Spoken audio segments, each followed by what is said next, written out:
बिस्मिल्लाहिर्रहमानिर्रहीम, अस्सलाम वालेकुम। मेरा नाम अली अब्बास ताज है और मैं फ़ैकल्टी मेंबर अपना इंस्टीट्यूट ऑफ पब्लिक हेल्थ जनासन मेडिकल यूनिवर्सिटी। उसके अलावा मैं founder CEO Nusrat welfare organisation Pakistan. जैसा कि आप सबको पता है कि गुज़श्ता कई सालों से रमज़ान में या वैसे भी हीट स्ट्रोक होता है और उसकी वजह से बहुत सी अमवात होती हैं। अमवात की वजह यह है कि हम लोग केयर नहीं करते और मतलब जो प्रिकॉशंस हैं उनको फॉलो नहीं करते।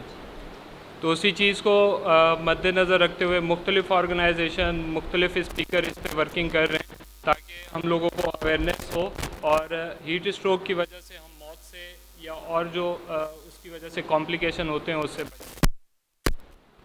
अच्छा, बच्चे भी बैठे हैं, बुज़ुर्ग भी हैं और सबसे हाई रिस्क हीट स्ट्रोक में बच्चे, बुज़ुर्ग और जो मेडिसन पे अफराद होते हैं उनको होता है।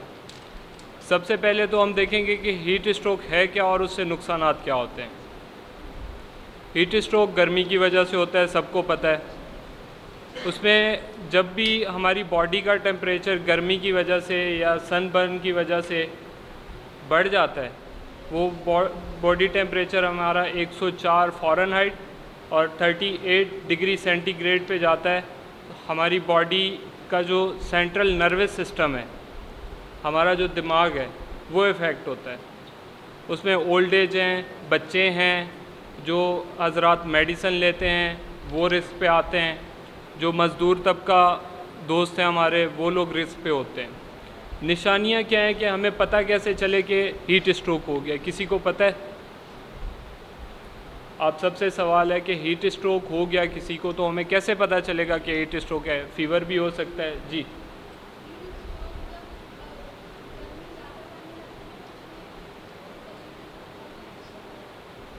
बिल्कुल ज़बरदस्त। बेसिकली कोई भी डिज़ीज़ होती है, कोई भी बीमारी होती है, तो उसको पहचानने के लिए हॉस्पिटल में आप जाते हैं, डॉक्टर्स आपसे हिस्ट्री लेते हैं। कुछ निशानियां होती हैं किसी भी चीज़ को आइडेंटिफाई करने के लिए। हीट स्ट्रोक की भी इसी तरह कुछ निशानियां हैं। आपका बॉडी टेम्परेचर जब आप थर्मामीटर पे चेक करेंगे या वैसे आप बॉडी को टच करेंगे तो बहुत हीटेबल होगी, मतलब बहुत गर्म होगी। 104 जैसा कि मैंने बताया, 104 फ़ारेनहाइट और 38 डिग्री सेंटीग्रेड तक जब हमारा टेम्परेचर चला जाए। उसके अलावा ड्राउजीनेस गनूदगी जैसी हालत, निढाल जैसे हो रहा होता है। स्वेटिंग, पसीना बहुत ज़्यादा आता है। उसके अलावा वर्टिगो, चक्कर आते हैं, आंखों के आगे अंधेरा। कमज़ोरी में जो हमें निशानियाँ होती हैं, कमज़ोरी में जो साइन एंड सिम्टम्स होते हैं, चक्कर आना, निढाल पड़ जाना। उसके अलावा फेंटिंग, मसल क्रैम्प्स क्या होता है कि अक्सर औकात जो ओल्ड एज होते हैं उनके पट्टे खिंच जाते हैं, लेकिन हीट स्ट्रोक में अगर यंग एज है, बच्चा है, तो उसके भी पट्टे खिंचेंगे।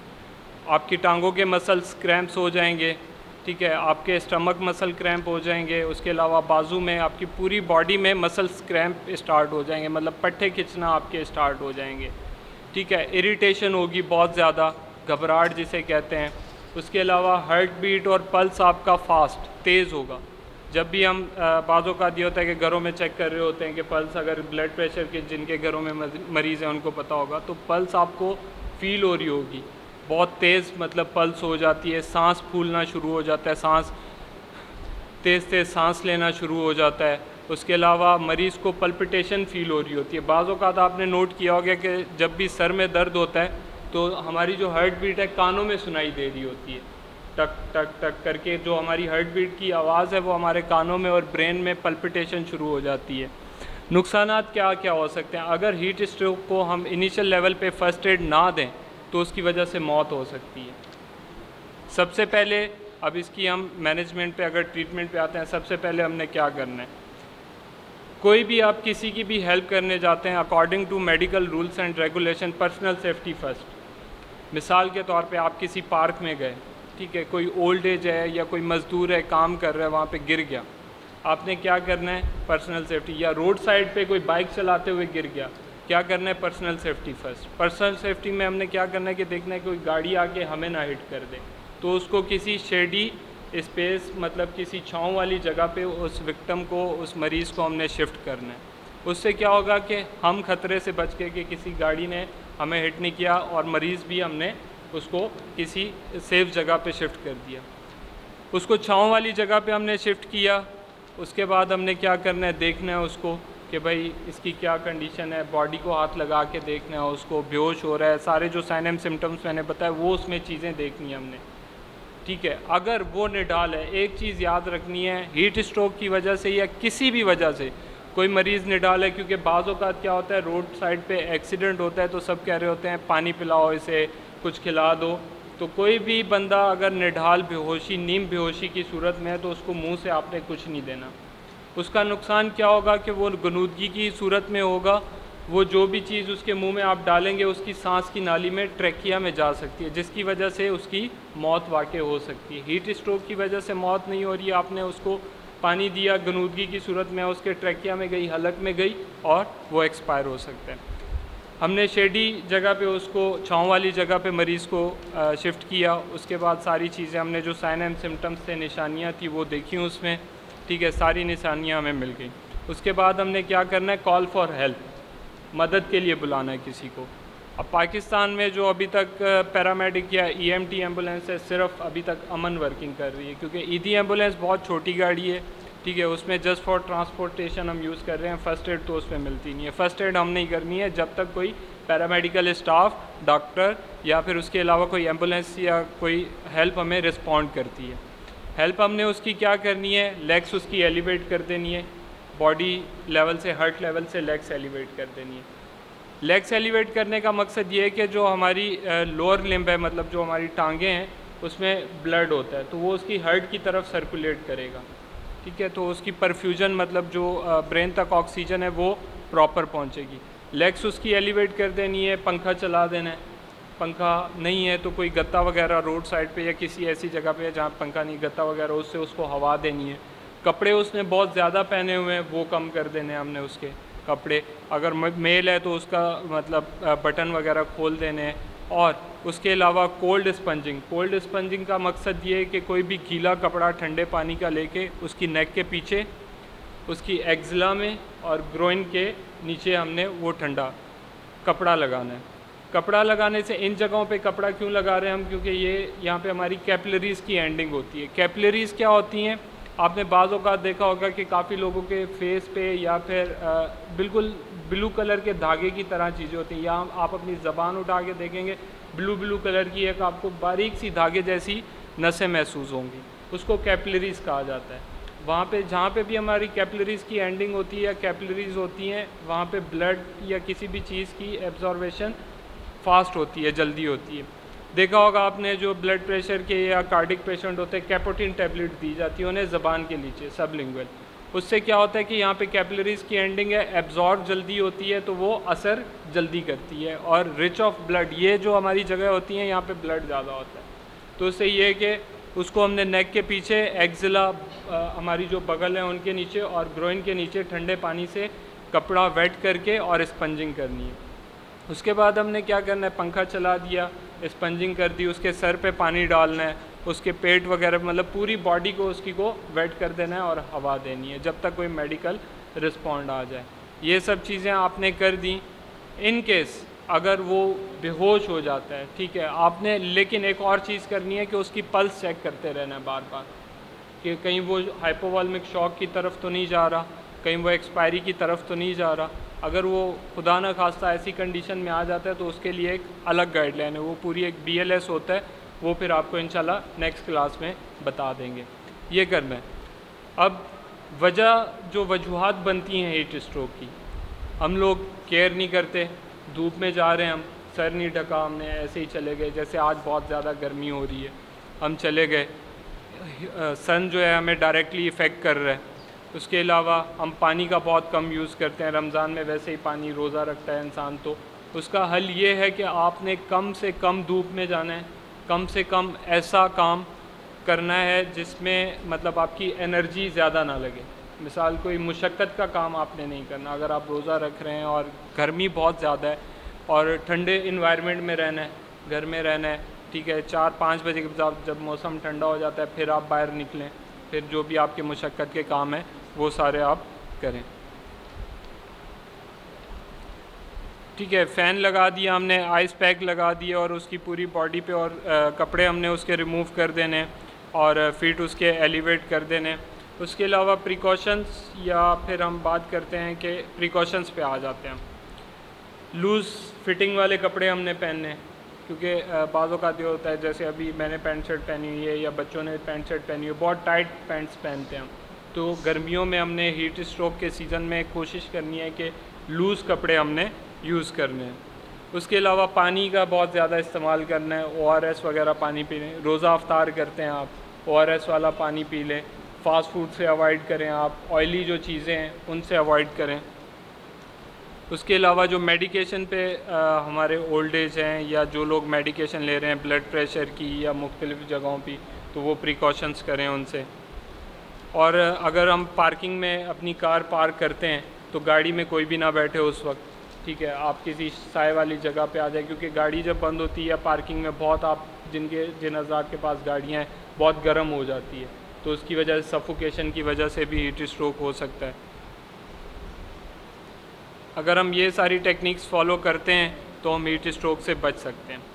हॉस्पिटल सेटअप में आप हीट स्ट्रोक वाला कोई भी पैरामेडिकल स्टाफ आ गया, सारी चीज़ें हो गई, उसको आपने बता दिया कि हमने इसको ये फर्स्ट एड दी है, फिर फर्दर वो, अगर किसी को IV मेडिकेशन आती है, किसी को कैनोला करना आता है या किसी को इंजेक्शन वगैरह लगाने आते हैं, तो वो लार्ज बोर की IV कैनोला 18, 16 या 20 नंबर का कैनोला लगा के आप उसे normal saline finger lactate drip भी दे सकते हैं। मेन रिस्क पे आपको जैसा कि पहले बताया, ओल्ड एज, बच्चे और मुशक्क़त करने वाले, ये सब हमने प्रिकॉशंस करनी है तो हीट स्ट्रोक से हम बच सकते हैं। ऑयली चीज़ों का, फास्ट फूड का कम से कम इस्तेमाल करना है, पानी ज़्यादा पीना है। ड्रिंक देखें, उसमें सिट्रिक एसिड वगैरह मुख्तलिफ़ केमिकल्स यूज़ होते हैं, ठीक है, उसका कोई सच एज रोल नहीं है। नींबू पानी पिएँ आप, पानी पिएँ, ORS पिएँ, वो इफ़ेक्टिव है। कोल्ड ड्रिंक इसमें इफ़ेक्टिव नहीं है, वो हार्मफुल है, क्योंकि आप सारा दिन जो है एक प्यास में और आपने कोल्ड ड्रिंक पी ली, सिट्रिक एसिड है, वो स्टमक बर्निंग आपको करा सकता है, मुख्तलिफ उससे कॉम्प्लिकेशन हो सकते हैं। तो ये कि ORS रिकमेंडेड है, नींबू पानी आप पी सकते हैं, पानी का ज़्यादा से ज़्यादा इस्तेमाल करें आप। ऑयली चीज़ें और फास्ट फूड से जितना हो सके, समोसे वगैरह, ये चिप्स वगैरह, इस तरह की जो चीज़ें हम यूज़ करते हैं उनका कम इस्तेमाल करें। वो ऑयली चीज़ों की वजह से वैसे भी आपको पता है कार्डिक डिजीज़ होती हैं, मुख्तलिफ जो है कॉम्प्लिकेशन हो सकती है। मटके का पानी आप पी सकते हैं, लेकिन बाज़ औक़ात ये होता है कि गर्मी में हम बिल्कुल ठंडा चिल पानी पी लेते हैं, ठीक है, बिल्कुल ठंडा नहीं, नॉर्मल ठंडा, जो क्योंकि रिलीफ़ तो मिल जाता है वक्ती तौर पे, लेकिन उसके भी कॉम्प्लिकेशंस हैं ठंडे पानी के। जैसा कि आपने कहा कि कॉरियर सर्विस वाले हैं, कोल्ड ड्रिंक पी लेते हैं, मुख्तलिफ़ चीज़ें पी लेते हैं। सबसे पहले तो कोशिश करें कि वो अपना सर जो है ना, उसको बार बार, कैप पहनी हुई है उसके ऊपर कोई गीला कपड़ा रख लें, ठीक है, अपनी गर्दन को, सर को ना भी करें लेकिन गर्दन को गीले ठंडे पानी वाले कपड़े से वो बार बार वो हज़रात जो है वेट करते रहें अपनी गर्दन को। एक्जिला को कर सकते हैं, वो ये दो चीज़ें हैं जहाँ पे आप ठंडे पानी वाले कपड़े से वो कर सकते हैं, लेकिन कोल्ड ड्रिंक इफ़ेक्टिव नहीं है, उससे कॉम्प्लिकेशंस हो सकते हैं। और शेडी स्पेस में अगर उनको कोई रेस्ट मिलता है, ठीक है, 4-5 घर उन्होंने विज़िट किए, बहुत गर्मी हो गई, फील कर रहे हैं, सर गर्म हो रहा है उनका, तो थोड़ी देर के लिए कहीं पे किसी शेडी एरिया में या किसी ठंडी इन्वायरमेंट में आधा घंटा 20 मिनट, जब तक उनकी बॉडी का टेम्परेचर नॉर्मल हो जाए, फिर वो दूसरा स्टेप या दूसरा जो उनका राउंड होता है उसके लिए वो मूव करें। वाटरमेलन है, वो काफ़ी उसके फ़वाइद हैं, वो यूज़ कर लें।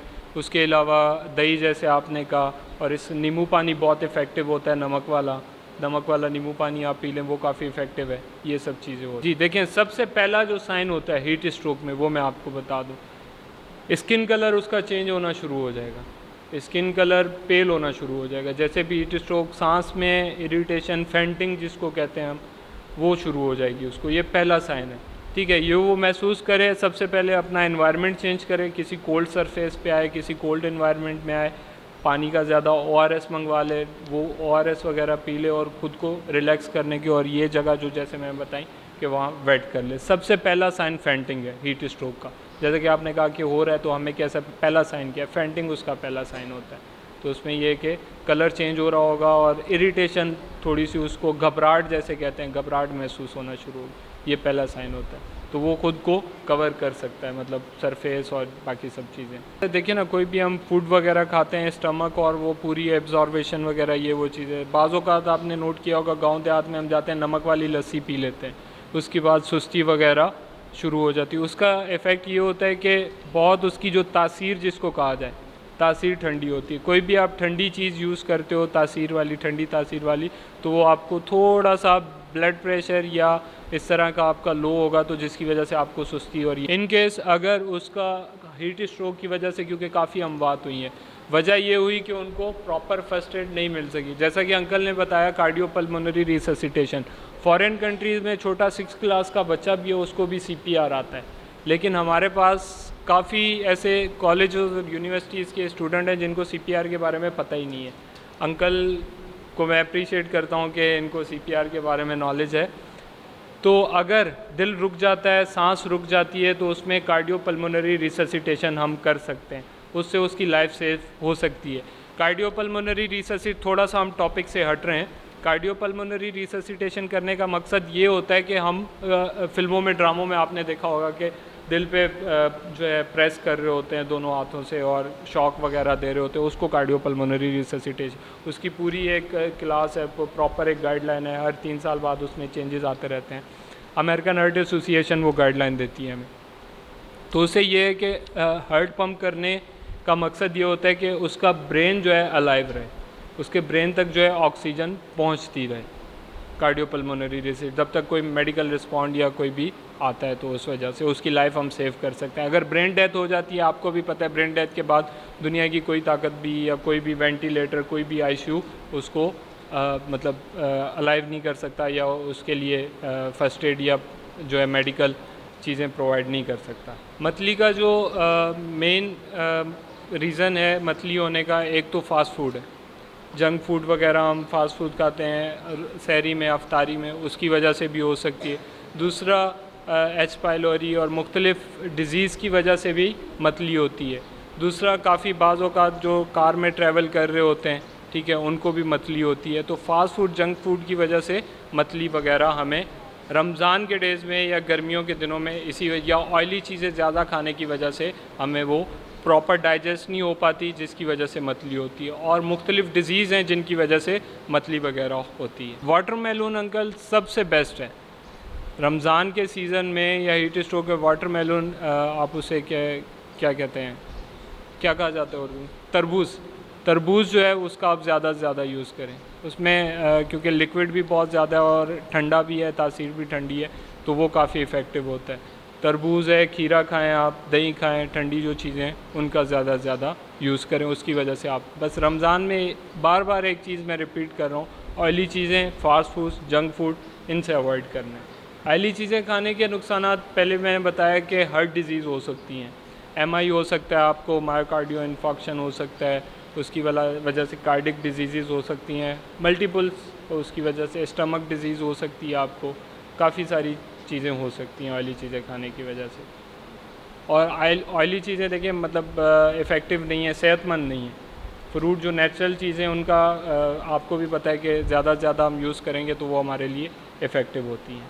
जी, बहुत अच्छा सवाल किया। मैं खुद भी माइग्रेन का पेशेंट हूँ मुझे नींद पूरी ना होने की वजह से होता है। माइग्रेन है, माइग्रेन के लिए रिकमेंडेड सिर्फ सनफ्लेक्स है, ठीक है। निब्रोल फोर्ड खा लें, पैनाडोल खा लें, कुछ भी आप खा लें, ट्रामाल, मेटाक्लोन लगवा लें, कोई इफ़ेक्ट नहीं होगा। सनफ्लेक्स आप खाएंगे, थोड़ी देर जो है आप लाइट ऑफ करेंगे, ठीक है, 15 से 20 मिनट आप रेस्ट करेंगे, आपका सर का दर्द चला जाएगा। बाज़ लोगों को जो है धूप की वजह से होता है, ठीक है, धूप की वजह से होता है, वो अपना सर कवर करके रखें, सन ग्लासेस लगा के रखें, और मोस्टली जो है मतलब ये सारी प्रिकॉशन यूज़ करें। और तो कुछ कर नहीं सकते आप इसमें सच है, क्योंकि आपको मजबूरी है, हत्तुल इम्कान बहुत मजबूरी है, आपने बाहर जाना है फिर आप जाएं, नहीं तो आप जो है अपने ऑफिस में रहें या घर में रहें या किसी सेफ इन्वायरमेंट पे रहें ड्यूरिंग हीट स्ट्रोक। और प्रॉपर इसका जो ट्रीटमेंट है अभी तक सच है कोई आया नहीं है, तो न्यूरो कंसल्टेंट से प्रॉपर इसकी मेडिसिन आप वो ले सकते हैं। Thank you so much. Further अगर किसी को इसकी प्रेजेंटेशन वगैरह चाहिए हो या और कोई गाइडलाइंस वगैरह चाहिए हो तो अब्बास भाई हैं, वो आपको सारी चीज़ें प्रोवाइड कर दें। बच्चों के लिए मैं ये कहूँगा कि अब्बास से प्रेजेंटेशन आप ले लें और इसको स्टडी करें, और ये जो आज हमने अवेयरनेस ली है, घर वालों को भी बताना है और जितना इस पैगाम को हो सके फैलाएं, तो ज़्यादा से ज़्यादा ज़िंदगियाँ बचाई जा सकें। Thank you so much.